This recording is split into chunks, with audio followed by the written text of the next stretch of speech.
A genuine divorcee. After I started working, I met Rachel at a dinner party, which was actually a mixer. She is my ex-wife. She stood out as the most radiant woman there. The other guys were also surprised, saying, "Who's that beautiful lady?" I ended up sitting next to Rachel, and she talked to me. Do you like beer? I do. Being told that with an upward glance, simple me fell for her at first sight. From then on, I started pursuing her aggressively. All that effort paid off, and I managed to start dating her, and miraculously, we got married. When I introduced her to my relatives, everyone was shocked. Hey Dean, can't believe you got such a beautiful girlfriend. Every time we went to greet someone, I got comments like that and was over the moon. I believed that I could build a happy family with Rachel forever. However, life isn't that simple, as I would find out later. A few months into our marriage, we started arguing over trivial things more frequently. Especially, our hobbies were the biggest difference. Rachel, how about we go camping in the mountains next holiday? Eating outside with fresh air would be perfect. I love nature, like the sea and mountains, and am a true outdoorsman. So, my longtime dream was to travel far with my family. However, she made a sour face and said, Let me see. But won't there be bugs at camping? And I don't really know how to set up a camp. Plus, the summer sun is too harsh. She then laid down on the sofa, reading manga. She was the epitome of an indoor person, hardly ever going outside except for work or shopping. Hey! The manga I'm reading is getting a live-action movie. Let's go watch it at the cinema. A movie? I'm not really interested. Oh, I see. Then, fine. I won't ask you again. Okay, gotcha. That's why I can't stand women who don't exercise. What? That has nothing to do with this. Thus, our conversations often ended up in a hostile atmosphere.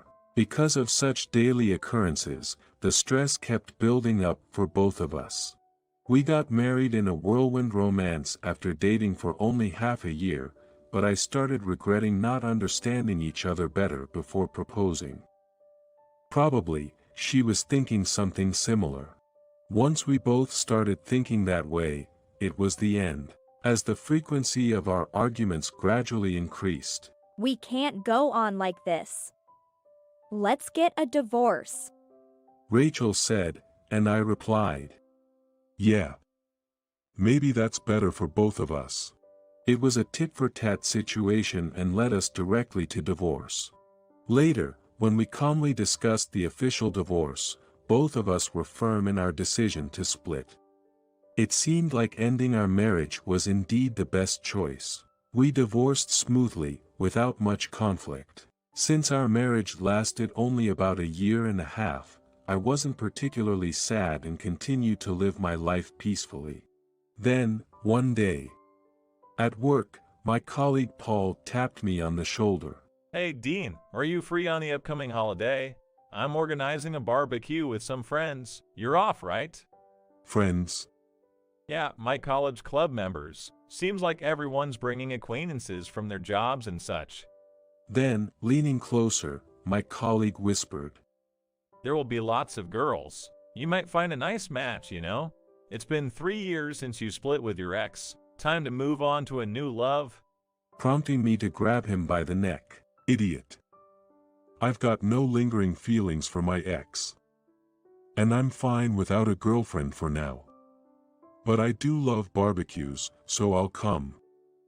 He was choked and tapped out, saying, Alright, got it. It had been a while since I had that much fun. I was as excited as a kid for the barbecue day. Then, the day of the barbecue arrived. The group was made up of 10 men and women, all around the same age, which probably helped us all get along so well as we grilled the meat. Among us was a cheerful woman named Ashley, who was particularly forward in her approach to me. Hi, Dean. You seem to have quite the muscles. Do you hit the gym often? Oh, yeah, about 4 times a week. Well, my job does require some physical strength. Wow, you're like the ultimate manly man. So cool. She was bold, touching me occasionally and keeping close. From a distance, Paul signaled with his eyes. Go for it. Ask her out. But I just shrugged. Sure, Ashley was attractive, but I wasn't in the mood for dating or anything of the sort. Well, I'm gonna grab a drink from the car. Oh, I'll come with you. She followed me like a child. While I was walking to the parking lot with sighing, I caught a glimpse of a woman's shadow close to the car. Oh my goodness. It was Rachel there. She noticed me and widened her eyes. Hi, it's been a while. Wait, you came to the barbecue? Oh, yeah. A coworker invited me. Just got a bit interested. You did. Don't be so surprised. She puffed her cheeks, looking somewhat sulky. Since you used to invite me all the time back then. I just whimsically went once and got hooked. She played with her hair, seemingly embarrassed.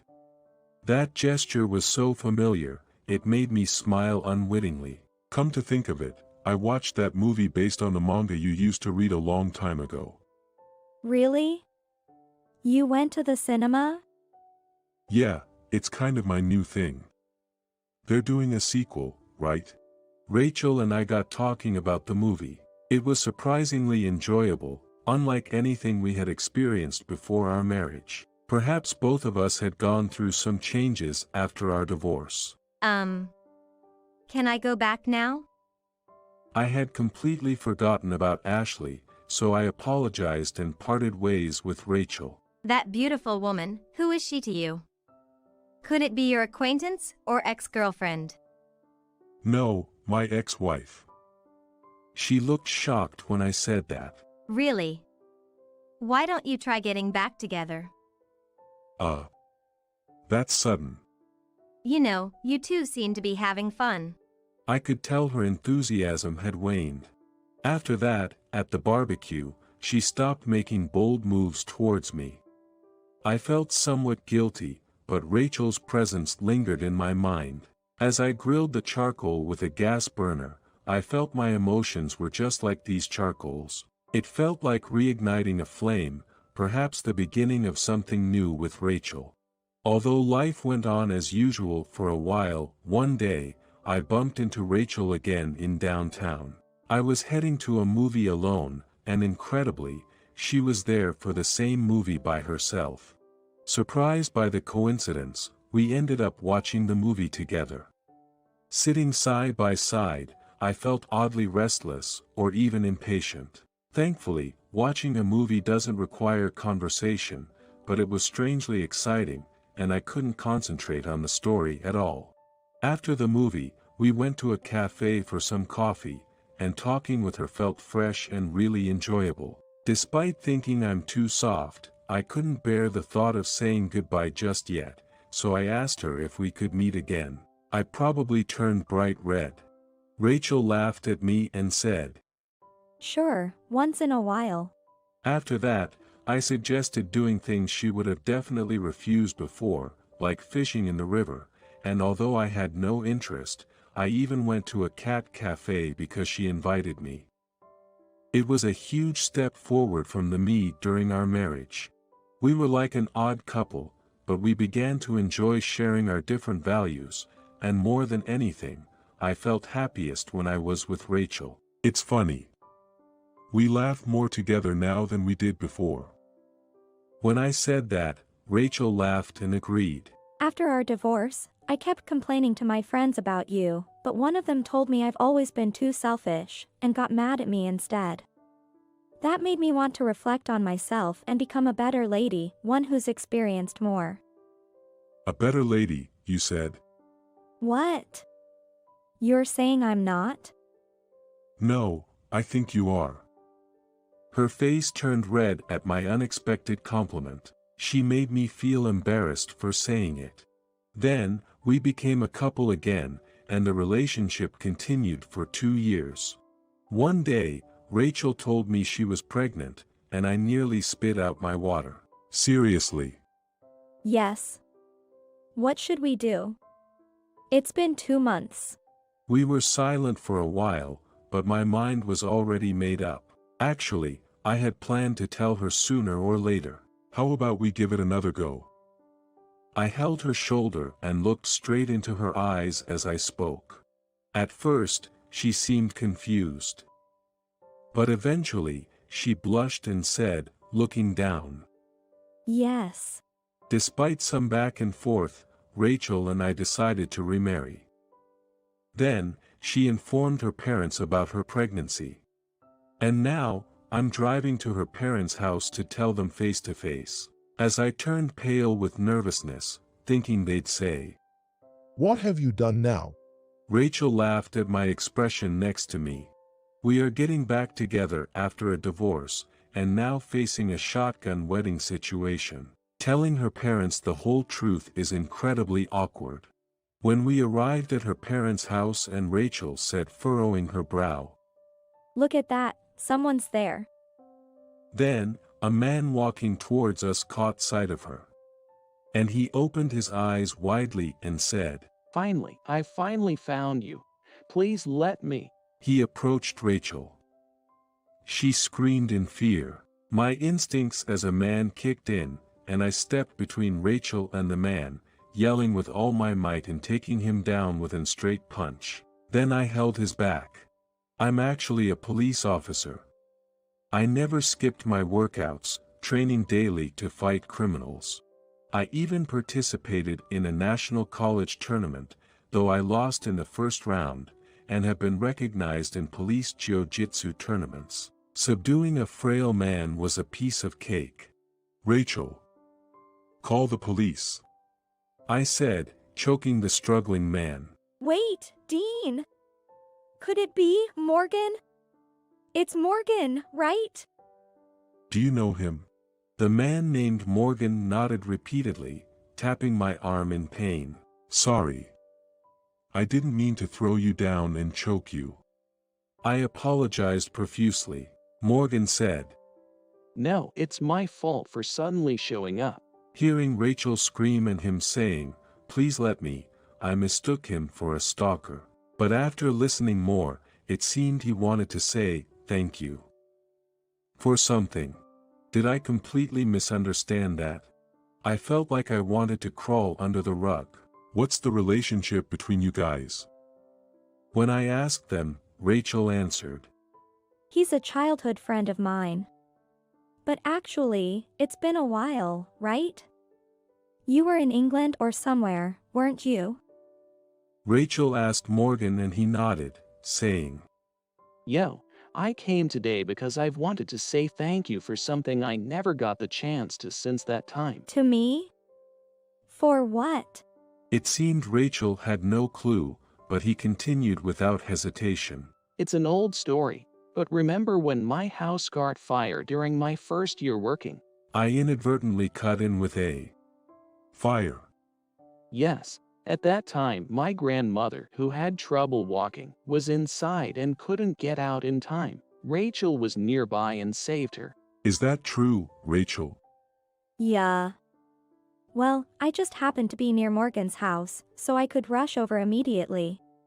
Man, everyone said Rachel was incredible at that time. She carried Grandma out princess style, like some kind of hero. Wow. That's amazing. Maybe it was just adrenaline strength.